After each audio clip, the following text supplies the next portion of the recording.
Worker का murder कर दिया गया है नानूर में बेलेघाटा में भी एक हुआ है। तो जो भाई आउट भरोसा इनका नारा देके आया था, अभी 24 घंटा नहीं हुआ है, कम से कम 300 से 400 पार्टी ऑफिस तोड़े गए।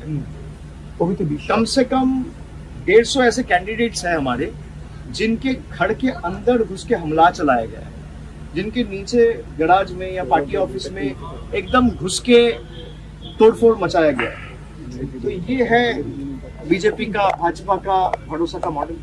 बाकी लोग तय करें, पार्टी में चर्चा होगी और आने वाला दिन में जो भी होगा एक फैक्ट फाइंडिंग कमेटी हम लोग बनाए।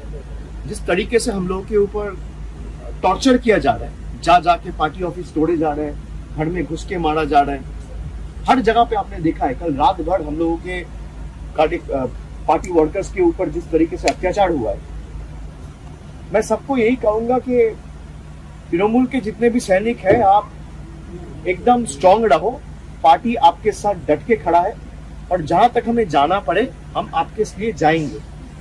और इसीलिए एक 12 मेंबर्स का फैक्ट फाइंडिंग कमेटी बनाया गया। 3 टीम अलग बनी है जिसमें 4-4 मेंबर्स रहेंगे और परसों से ये विजिट चालू होगा। कल आपको डिटेल ब्रीफिंग इसके ऊपर we spoke this morning and he has expressed his complete solidarity with us and is completely in concurrence with what our party supremo and chairperson has said. Yes.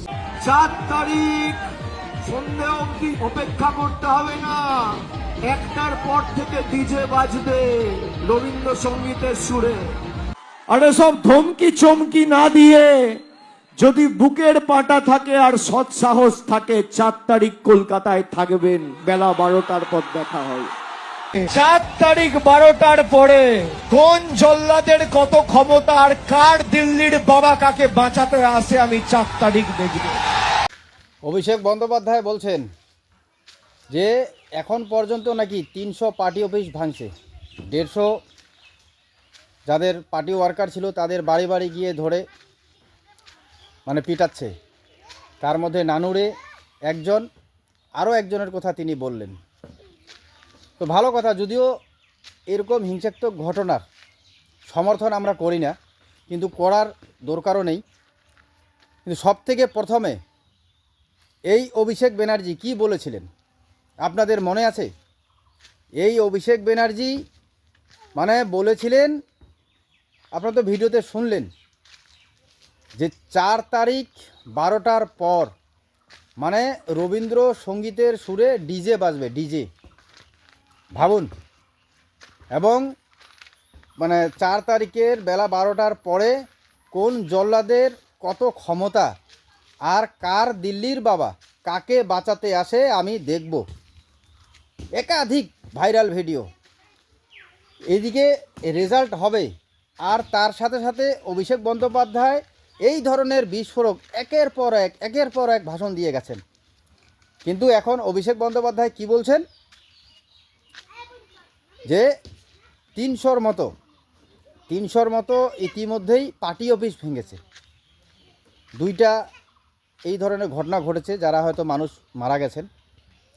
কিন্তু আমি আবারও বলবো যে এরকম হিংসাত্মক ঘটনা সমর্থন কখনো করা সম্ভব নয়, হিংসাত্মক ঘটনার পক্ষে আমরা নই। কিন্তু আজকের দিনে একটু উল্টা ভাবুন, যদি এই বিজেপি না জিতে, যদি আজকে তৃণমূল দলটা জিতে যেত এবং যেভাবে অভিষেক বন্দ্যোপাধ্যায় একের পর এক বিষাক্তক ভাষণ দিয়েছেন, তাহলে কি ঘটনা ঘটতে পারত এই 4 তারিখ বেলা 12টার পর। যদিও রেজাল্ট হতে হতে প্রায় 3টা বেজে গেছে, তো ভাবুন না কি হতো। আবার অভিষেক বন্দ্যোপাধ্যায় বলছেন মানে বেলা 12টার পর 4 তারিখ আপনাদের সন্ধ্যা অবধি অপেক্ষা করতে হবে না, 1টার পরেই নাকি ডিজে বাজবে রবীন্দ্রসঙ্গীতের সুরে। তাহলে এই কথাগুলিতে টের পাওয়া যায় যে যদি বিজেপি না জিতে তৃণমূল দল জিতত, তাহলে 4 তারিখের পর বা এই সময় যে ঘটনাগুলো শোনা যাচ্ছে, এখনও তো শোনা যাচ্ছে শুধু ওই পার্টি অফিসে ভাঙচুর হচ্ছে, তাহলে তৃণমূল জিতলে কি ধরনের ঘটনা ঘটত। বিজেপির যারা সাধারণ মানুষ, যারা সাধারণ কর্মী, তাদের উপরে কি ধরনের আচরণ করা হতো ভাবুন। সেই সময় আজকে আমরা যারা সোশ্যাল মিডিয়ায় প্রতিবাদ করছি, হয়তো আমাদের প্রতিবাদ করা ছাড়া আর কোনো রাস্তা থাকতো না। কিন্তু জেতার পরেও আজকে শ্রমিক ভট্টাচার্য বলছেন যে যদি কোনো দলের কর্মী কোনো তৃণমূল দলের কর্মীদের উপর হামলা করেন তো তাদের দল থেকে বের করে দেওয়া হবে, দল থেকে বের করে দেওয়া হবে। একাধিক নেতা বিজেপির দেখুন, সজল ঘোষ একই কথা বলেছেন।